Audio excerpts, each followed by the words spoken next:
Hello everyone, welcome to Inside Research Analytics Weekly Market Report. ഈ ആഴ്ചയിലെ market report പ്രകാരം 2025 June 21 വരെയുള്ള stock market related news ആണ് നമ്മളിവിടെ ഡിസ്കസ് ചെയ്യാൻ പോകുന്നത്. ലോകമെമ്പാടുമുള്ള മാർക്കറ്റ് ന്യൂസ് മുതൽ ഇന്ത്യയിലെ പ്രധാന ഓഹരി വിവരങ്ങൾ വരെ നമ്മൾ ഇതിൽ ഉൾപ്പെടുത്തിയിട്ടുമുണ്ട്. ഇസ്രായേൽ ഇറാൻ പ്രശ്നം മൂലം ആഗോള വിപണിയിൽ അതീവ ശ്രദ്ധേയമായ മാറ്റങ്ങളാണ് ഇപ്പോൾ വന്നുകൊണ്ടിരിക്കുന്നത്. ബ്രെന്റ് ക്രൂഡ് ഓയിലിന്റെ വില 12.6% ഉയർന്ന് 77.43 മാറിയിരിക്കുന്നു. സേഫസ്റ്റ് ഗോൾഡിലും ചെറുതായെങ്കിലും ഉയർച്ച ഉണ്ടായിട്ടുണ്ട്. ഇതിനിടെ US ഫെഡ് പലിശ നിരക്ക് 4.5% നിലനിർത്തുകയും വരും മാസങ്ങളിൽ 2 തവണയെങ്കിലും 25 PBS റേറ്റ് കട്ട് ചെയ്യാനുള്ള സാധ്യതയും സൂചിപ്പിച്ചിരിക്കുന്നു. അമേരിക്ക ഇറാന്റെ 3 ആണവ കേന്ദ്രങ്ങൾ ആക്രമിച്ചതിനെ തുടർന്ന് പാനിക് ആവാനുള്ള സാധ്യത ഉണ്ടായിരുന്നെങ്കിലും ഗ്ലോബൽ മാർക്കറ്റ്സുകൾ അത്രയും നെഗറ്റീവ് ഇമ്പാക്റ്റ് ഒന്നും ഉണ്ടായിട്ടില്ല. ഇന്ത്യൻ മാർക്കറ്റ്സ് പ്രത്യേകിച്ച് വളരെ സ്ട്രോങ് ആയിട്ടാണ് ക്ലോസിംഗ് നടത്തിയിരിക്കുന്നത്. അതോടൊപ്പം തന്നെ S&P 500 ഒഴികെ മറ്റ് ആഗോള ഇൻഡെക്സുകൾ സ്ലൈറ്റ്ലി ബെറ്റർ ആയിട്ടാണ് ക്ലോസ് ചെയ്തത്. ചൈന ഇപ്പോൾ പുറത്തിറക്കിയിരിക്കുന്നു ഒരു കൊതുകിന്റെ വലിപ്പമുള്ള ഡ്രോൺ, അതെ, മോസ്കിറ്റോ സൈസ്. പക്ഷെ അതിന്റെ കഴിവുകളാകട്ടെ അസാധാരണമാണ്. ചൈനീസ് മിലിറ്ററി ലാബുകളിൽ നിന്നാണ് ഈ ഒരു ഹൈടെക് ഡ്രോൺ രൂപം കൊണ്ടത്. ഇത് real time intelligence, surveillance, communication control തുടങ്ങിയ നിരവധി തന്ത്രപ്രധാനമായ മിഷനുകൾക്ക് ഉപയോഗിക്കാമെന്നാണ് റിപ്പോർട്ടുകൾ പറയുന്നത്. മുൻപ് നോർവേ ബ്ലാക്ക് ഹോർമെറ്റ് എന്ന ചെറിയൊരു ഡ്രോൺ പുറത്തിറക്കിയിരുന്നു.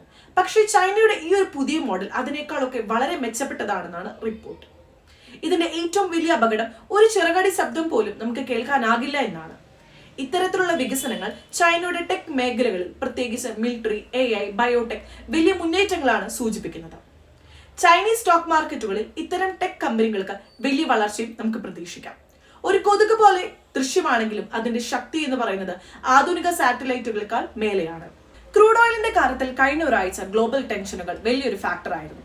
ഇറാനും ഇസ്രായേലും തമ്മിലുള്ള സംഘർഷം തുടങ്ങിയതിനു ശേഷം ക്രൂഡ് ഓയിലിൽ ഏകദേശം 12% അപ്രതീക്ഷിതമായി വില വർദ്ധിച്ചിട്ടുണ്ട്. ഇതിന്റെ എഫക്റ്റ് എന്ന് പറയുന്നത് ഇന്ത്യൻ എക്കോണമിയിൽ നമുക്ക് കാണാൻ സാധിക്കും. കാരണം ഇന്ത്യയുടെ ഏറ്റവും വലിയ ഇമ്പോർട്ട് ഐറ്റം തന്നെയാണ് ക്രൂഡ് ഓയിൽ. എണ്ണവില കൂടുമ്പോൾ സർക്കാർ ബഡ്ജറ്റിനെയും ഉപഭോക്താക്കളുടെ ദൈനംദിന ചെലവിനെയും ബാധിക്കുന്നുണ്ട്. അതിന്റെ ഫലമായി കഴിഞ്ഞ വെള്ളിയാഴ്ച ഇന്ത്യൻ റുപ്പി US ഡോളറിന് എഗെയിൻസ്റ്റ് ആയി വീക്ക്നെസ് കാണിച്ചിരുന്നു. അത് conflict driven sentiment and import പ്രഷറിന്റെ ആഫ്റ്റർ എഫക്റ്റ് ആണെന്നാണ് വിലയിരുത്തപ്പെടുന്നത്. എന്നാൽ ഈ ഒരു ഇമ്പാക്ട് ക്രൂഡ് ഓയിൽ വിലയിൽ കുറവുണ്ടായാൽ തിരിച്ചെത്താനും സാധ്യതയുണ്ട്. നിഫ്റ്റി 27,112-ലെത്തി. ബാങ്ക് നിഫ്റ്റി 56,000 മുകളിൽ കുതിച്ചുയരുന്ന ഒരു സാഹചര്യമാണ് ഇപ്പോഴുള്ളത്. നിക്ഷേപകർ അതുകൊണ്ട് തന്നെ ഇനി ഓഹരികൾ തിരഞ്ഞെടുക്കുമ്പോൾ കൂടുതൽ ശ്രദ്ധയോടെ മുന്നോട്ട് പോകേണ്ട ഒരു ഘട്ടമാണിത്. സെക്ടർ വൈസ് നോക്കുമ്പോഴാകട്ടെ ടെലികോം 2.4%, ബാങ്കുകൾ 1.3%, ഓട്ടോമൊബൈൽ 1.2% ഉയർന്ന് മേഖലകൾ ശക്തമായ പ്രകടനം കാഴ്ചവെച്ചു.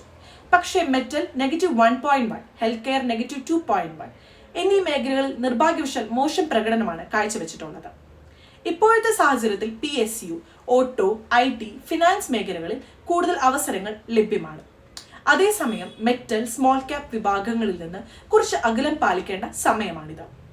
നിക്ഷേപ ട്രെൻഡുകൾ നോക്കുമ്പോഴാകട്ടെ FIIകൾ 8,709 കോടി രൂപ വാങ്ങിക്കുകയും DIIകൾ 12,630 കോടി രൂപയുടെ ഓഹരികൾ വാങ്ങിക്കുകയും ചെയ്തിട്ടുണ്ട്. ഇത് വിപണിയുടെ സ്ഥിരതയും ആത്മവിശ്വാസത്തെയുമാണ് പ്രതിഫലിക്കുന്നത്. മൊത്തത്തിൽ നോക്കുമ്പോഴാകട്ടെ വിപണി ഒരു പോസിറ്റീവ് ഔട്ട്ലുക്കാണ് നമുക്കിപ്പോൾ കാണാൻ സാധിക്കുന്നത്. കമ്മോഡിറ്റി സെഗ്മെന്റിൽ നോക്കുമ്പോൾ കഴിഞ്ഞ ആഴ്ച ഏറ്റവും പ്രധാനപ്പെട്ട മൂവ്മെന്റ് ഗോൾഡിനായിരുന്നു. $3,441 പെർ ഔൺസ് എന്ന റെക്കോർഡ് ലെവലിൽ നിന്ന് വെള്ളിയാഴ്ച സ്പോട്ട് ഗോൾഡ് ക്ലോസ് ചെയ്തിരുന്നത് $3,369. ഇത് കണക്കാക്കുമ്പോൾ ക്ലിയർ ആയ ഒരു പ്രോഫിറ്റ് ബുക്കിംഗ് ഇവിടെ നടന്നിട്ടുണ്ടെന്ന് നമുക്ക് മനസ്സിലാക്കാൻ സാധിക്കും. പ്രോഫിറ്റ് ബുക്കിംഗ് തുടരുകയാണെങ്കിൽ ഗോൾഡ് $3,280 വരെ താഴാനുള്ള സാധ്യതയുമുണ്ട്. എന്നാൽ ഇറാനും ഇസ്രായേലും അതുപോലെ തന്നെ അമേരിക്കയും തമ്മിലുള്ള സംഘർഷം വളരുകയാണെങ്കിൽ ഗോൾഡിൽ വീണ്ടും ഒരു പോസിറ്റീവ് ബയസ് ആണ് നമ്മൾ പ്രതീക്ഷിക്കുന്നത്. ഗ്ലോബൽ ടെൻഷനുകളുടെ പശ്ചാത്തലത്തിലും ഇൻവെസ്റ്റേഴ്സിന്റെ സേഫ് ഹേവൻ അസറ്റായി ഗോൾഡ് പ്രാധാന്യം ഇപ്പോഴും മുന്നേറിക്കൊണ്ടിരിക്കുകയാണ്. ഇന്ത്യയുടെ എക്കോണമിക്ക് വലിയൊരു പോസിറ്റീവ് സിഗ്നലാണ് ഫോറക്സ് റിസർവ് വീണ്ടും ഉയർത്തുന്നത്. September 2004 Indian forex reserve all time high ആയ $704 ബില്യൺ എത്തിയിരുന്നു. എന്നാൽ ഇപ്പോൾ ജൂൺ 13 അവസാനിച്ച ആഴ്ചയിൽ അത് $698 ബില്യൺ ആണ്.